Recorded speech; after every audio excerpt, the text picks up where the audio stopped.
B J പിയെക്കുറിച്ചുള്ള ഒരു നിരീക്ഷണവും മറ്റുള്ളവരുടെ ഒരു ഒരു പരാതിയോ അല്ലെങ്കിൽ മറ്റുള്ളവർ കളിയാക്കുകയോ ചെയ്യുന്നത് ബി ജെ പി ഒരു അർബൻ പാർട്ടിയാണ് എന്ന് പറയുന്നത്. നഗരങ്ങളിൽ ബാംഗ്ലൂർ, ഡൽഹി, മദ്രാസ്, ഹൈദരാബാദ്, ഇപ്പോൾ തിരുവനന്തപുരം നഗരങ്ങളിൽ മാത്രമാണ് ഇവർ വേരുപിടിക്കുന്നത്, ഗ്രാമങ്ങളിലേക്ക് പോകുന്നില്ല.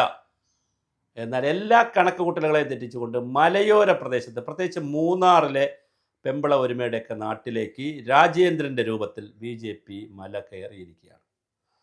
ഇന്നലെ രാജേന്ദ്രൻ്റെ ഒരു പ്രസംഗമുണ്ട്, കഴിയുമെങ്കിൽ എല്ലാവരും കേൾക്കണം, പ്രത്യേകിച്ച് സി പി എംകാരത് കേൾക്കണം. സി പി എംകാരാണ് അത് കേൾക്കേണ്ടത്.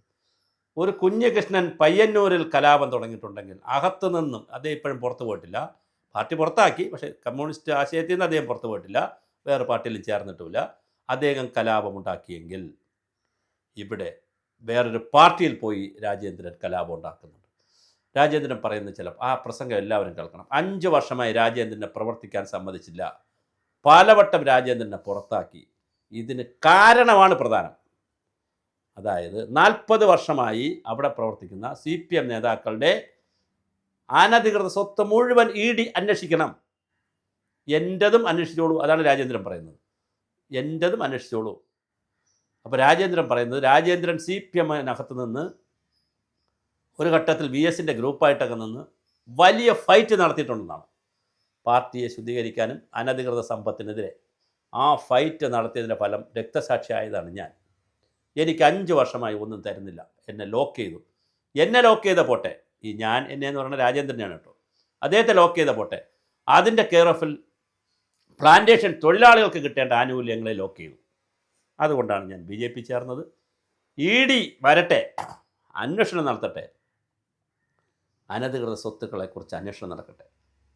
1000-ഓളം ആളുകളാണ് ഇന്നലെ പാർട്ടിയുടെ പ്രവർത്തകരായിട്ടുള്ള 1000-ഓളം പേരാണ് ചേർന്നത്, പിന്നെ അവരുടെ കുടുംബാംഗങ്ങൾ. ഇന്നലെ 10,000 പേർ ബി ജെ പിയിൽ അംഗത്വം എടുത്തിട്ടുണ്ട്. വളരെ വലിയ പരിപാടിയാണ് ഇന്നലെ മൂന്നാറിൽ നടന്നത്.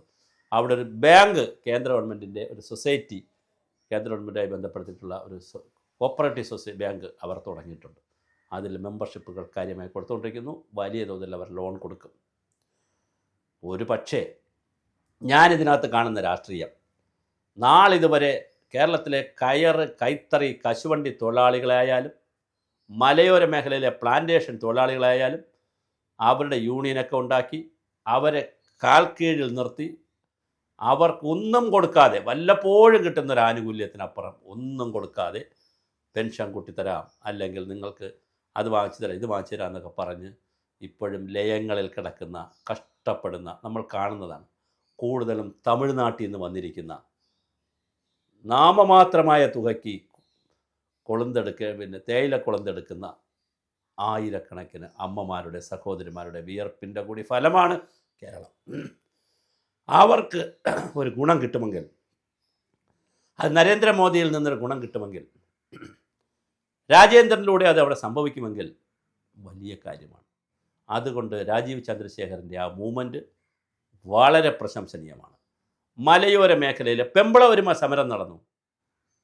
എത്ര മനോഹരമായ സമരമായിരുന്നു, എത്ര കൃത്യമായിട്ടാണ് ആ സമരത്തെ പൊളിച്ചത്. കേരളം കണ്ട ഏറ്റവും വലിയ സി കെ ജാനുവിൻ്റെ നേതൃത്വത്തിൽ മുത്തങ്ങയിൽ നടന്ന സമരത്തിന് ശേഷം പെമ്പള ഒരുമയുടെ സമരമായിരുന്നു കലാപം ഉണ്ടാക്കിയത്. പക്ഷെ ആ സമരത്തെ കൊല വിളിച്ചു എന്ന് മാത്രമല്ല, അവർ ഗോമതി, ആ പേരാണ് ഇപ്പോൾ ഓർത്തത്, ഗോമതിയെ നാമാവശേഷമാക്കി. അവർക്ക് ഒന്നും ചെയ്യാൻ പറ്റിയില്ല.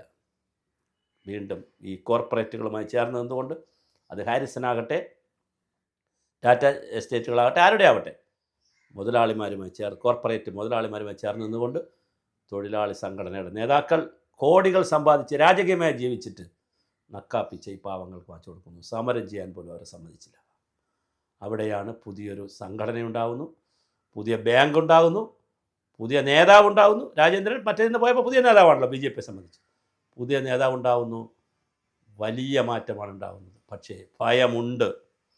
കാരണം ടി പി ചന്ദ്രശേഖരനെ 51 വെട്ട് കിട്ടിയതുപോലെ മണിയാശാൻ ഇതിനിടയിൽ തന്നെ വെട്ടും പുളുത്തും തല്ലും കൊല്ലുമെന്നൊക്കെയുള്ള ഭീഷണി 2 യോഗങ്ങളിൽ പറഞ്ഞിട്ടുണ്ട്. മണിയാശാൻ പറയുന്നത്, ഞങ്ങൾ പറഞ്ഞാൽ ചെയ്യുന്നവരാണ്, ചെയ്യുന്നത് ചിലപ്പോൾ പറയാതെ ഇരിക്കാം. പറഞ്ഞാൽ ഞങ്ങൾ ചെയ്യും, പറഞ്ഞുകൊണ്ട് ചെയ്യും. പക്ഷേ ചെയ്യുന്നതെല്ലാം ഞങ്ങൾ പറയണമെന്നുമില്ല. ഞങ്ങൾ വെടിവെക്കാനും കുത്താനും കൊല്ലാനും ഒന്നും ഞങ്ങൾക്ക് ഒരു മടിയുമില്ല എന്ന് മണിയാശാൻ ആൾറെഡി വെല്ലുവിളിച്ച് കഴിഞ്ഞിട്ടുണ്ട്.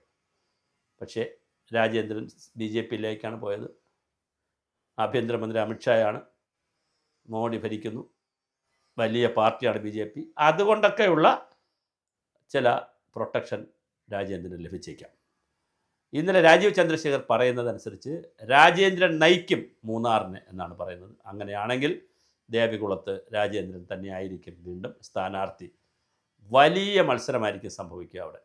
കാരണം അവിടെ 2-3 തവണ ജയിക്കുക ചെയ്ത് മാത്രമല്ല, വളരെ വലിയ ജനപ്രിയനാണ് ഈ നമ്മുടെ രാജേന്ദ്രൻ, രാജേന്ദ്രൻ.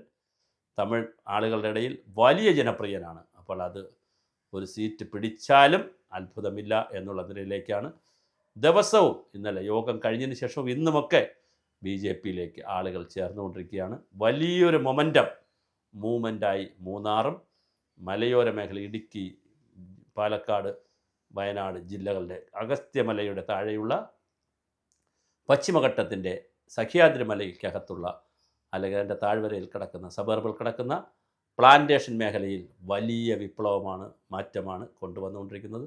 അത് കേവലം ഒരു രാജേന്ദ്രനിൽ നിൽക്കുന്നില്ല എന്നുള്ളതാണ് എൻ്റെ കൗതുകം.